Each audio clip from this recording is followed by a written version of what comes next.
So Australia kick off, planning to prevent the home nation's whitewash. They lost in Edinburgh and London, and against Wales, looking to nick a win against one of the three Southern Hemisphere superpowers. And they've got a penalty advantage as well. Ikitau standing wide, and it's through for the try for Australia. And it's scored by Andrew Kellaway, his 9th try of this calendar year. And the Welsh defence could do nothing. Liam Williams was nowhere to be seen, so he dinks the little ball through. And of course, it's going to be Andrew Kellaway, shortlisted as World Rugby's sort of standout player, newcomer. He's also up against Louis Rees-Zammit, mind the Welsh wing. Connor played his first match in the 10 shirt in a capped international in this stadium away back in 2011. He was 5 from 5 last week against England. Well, a lot of penalties, averaging 16 a game, conceded 18 penalties at Twickenham last week. And that's well taken in by Andrew Kellaway, who played at fullback against the Scots. 84% for Dan Biggar. Normally extremely reliable, just like that. Onto the ball, really strong ball carrier, the Auckland-born player, and that's Valentini of the exploding hair with an exploding tackle into Adam Beard there. And I think that might be worth a second viewing. I don't think Adam Beard has come out of that terribly well. He's clearly injured on impact. Okay, we've seen on the replay, and when you go through the framework like that, it is pretty clear and obvious. It is high force, and I'm seeing that's a high degree of danger, and there's no mitigation. Is that accidental on that? No accident. And that is a massive blow for Australia. It's a fair challenge, we're about to find out. No, well, head on head. David Pocock playing in the starting side. Yeah, it just goes to show the testament of Michael Hooper, doesn't it? Fantastic player. Quite a few tries for his club this season, Latu. Here's Pete Samu. And that's a really great pass into midfield to James Slipper. And off goes the Tongan Thor again. And bringing the war to Wales there. And Kellaway pumping a handoff. Samu nearly gets there for Australia. Starting at 10. The peripatetic back. He's played all over the field for Club and Country, Toulon, Sale and London Irish, and down in Australia too. Try opportunities for Australia in that match. They have one today already, but they've also got a red card beside or above their title on that mini scoreboard on your screen. Halaholo. Here's Liam Williams getting in off that right foot, and Ikitau brings him down. Dan Biggar's in it. Oh, brilliant! That's fabulous! Here's Ellis Jenkins. He's opened up a chasm in this man-down Australian defence, and they'll really try to slow this ball down here. They have to, or Wales would be swamping through potentially. Nick Tompkins can break down defences. And it's Ryan Elias steering. Thomas Williams. Halaholo in midfield, Dan Biggar again just holds that ball, brings Josh Adams in off the wing, looking to clear quickly, which they do, and now it's Nick Tompkins going to get outside and get the ball away to Rees-Zammit. He's got to stay awake there, Rees-Zammit. You can't flap your arms about because you haven't got the ball, because play goes on to the whistle. Tompkins beat 24 defenders in the Six Nations last year. Yeah, knock on by Courtney Beale. Now, would you describe that as deliberate? Well, I've seen the referee look back at incidents like this. I mean, there was definitely a bit of fingertip action going on there, and there you go. He is going to look at it. He's just seen the slow-mo on the replay. In an unnatural position, it's a deliberate knock-on, and you're the last defender, so it's a yellow card. And the officials have been very, very busy here in the first quarter. Taken by Carter, who's on for Adam Beard. Thomas Williams! And there's the try! And it's Ryan Elias again! Lovely little cheeky run round there from Thomas Williams, releasing Ryan Elias. And it is just so good to see him back enjoying his rugby. You flash back to 2020, the Autumn Nations Cup. Ryan Elias really came under the cosh. Play going on, Dan Biggar with the most beautiful, sumptuous strike at the rugby ball. Paw around his hips. Nick White puts it high, and it's Josh Adams who's underneath this with Kellaway. And there was a clash without the ball in midair there. Nick White picks it up for Australia. Hand comes in from Ellis Jenkins, flaps it down. Off goes the Tongan Thor again. Tolu, oh, and he's given the ball away to Rhys Zammit. Back they come again for the penalty. It's just a journal of bad news for James Slipper in this first half. For Mike Adamson, he's going to give the penalty here to Wales for Andrew Kellaway overrunning the ball. Let's go 9. Thomas Williams, that Welsh scrum again, is under pressure, got to get the ball out quickly. Here is Dan Biggar, now it's Halaholo. He gets through the defence. Great work by Halaholo.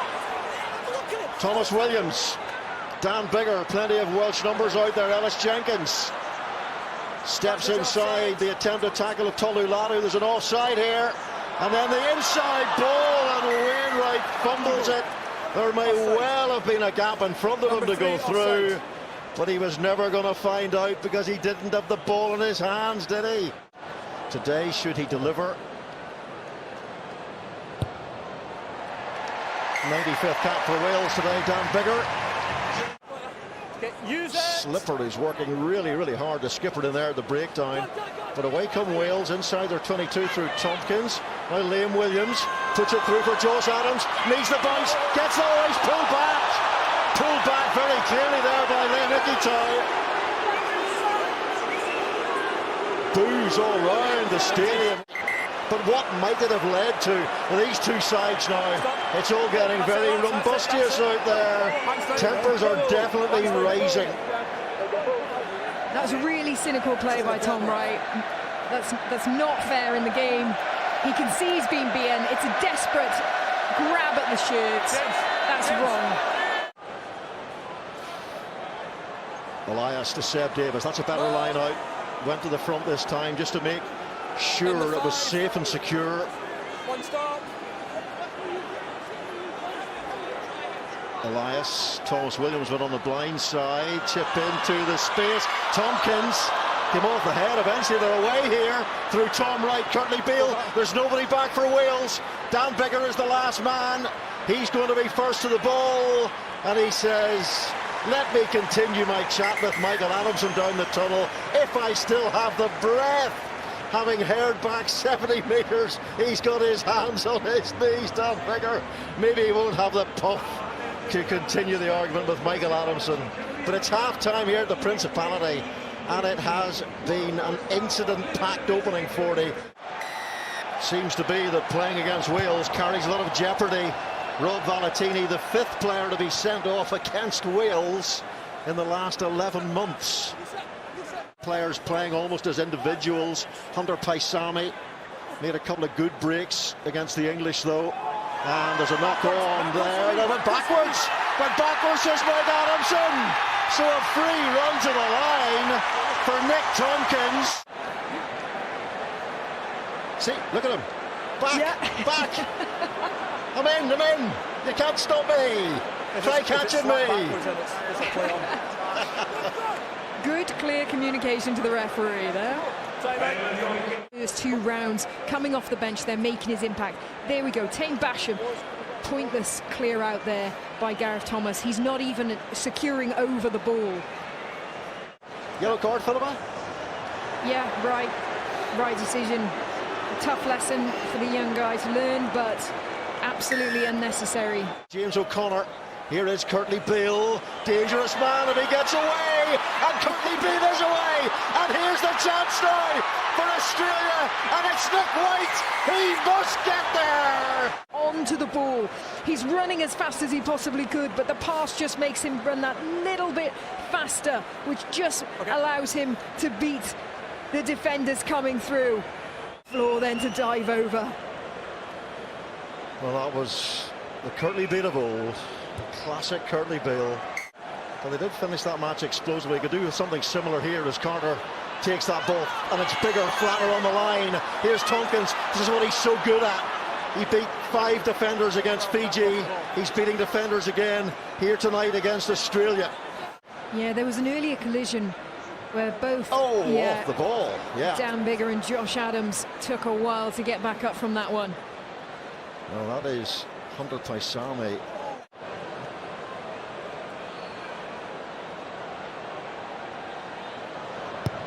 Dan Biggar turns away, hobbles away, gets the 3 points though. Snaps his body weight into this. Oh, there's the gap through midfield again. Oh, they're thrown away. What a break by Hunter Paisami. What a tackle by McNicholl. Here's McDermott. 6 points the difference. Converted try is going to put Australia into the lead here. They must score. They must score. They do score. Paisami, he's just been everywhere, hasn't he? He's got the better of the Welsh senders on a number of occasions. Quality of passing. You can see now Gareth Davies just coming in, doing all he can to try and bosh the Australian winger out into touch. Are they going to check now? Foot in. Just check. Oh, he's fine. He's well in. In this stadium where he played his first capped international as an out half. Oh, what a... Oh, kick it almost was for James O'Connor. Here's Wainwright now. Oh, they open the ball here, Australia. They think they are. They know they are. They've got the penalty. And it's Will Skelton using his size 18 hands on that occasion. Can Beale nail the strike and the accuracy? Yes, he can.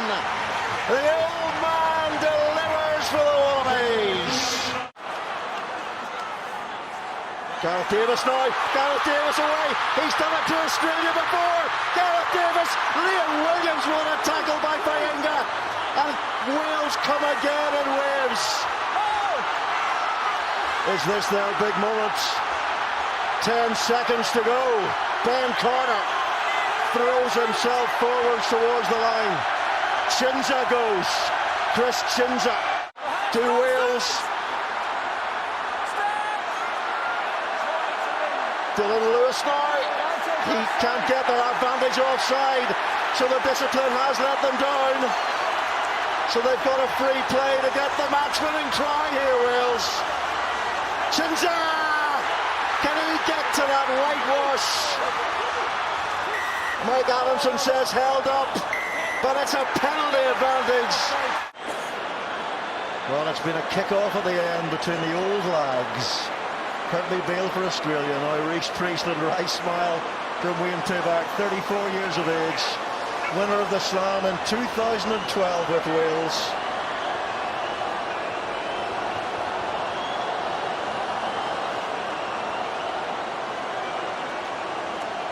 So Beale showed the value of experience a few moments ago. Can Rhys Priestland? Oh, yes he can!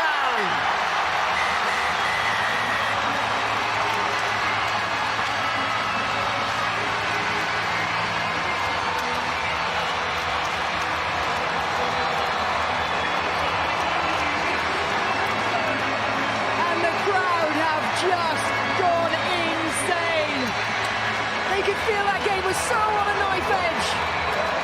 Yes, Wales grinded it out, but gosh, you've almost got a feel for Australia in a way. Makers of their own destiny with that card, but they certainly came back into it in the second half. Well, it was the Christmas of strikes from Rhys Priestland. He looked pretty cool in there. I'm sure he wasn't feeling so ice cold inside.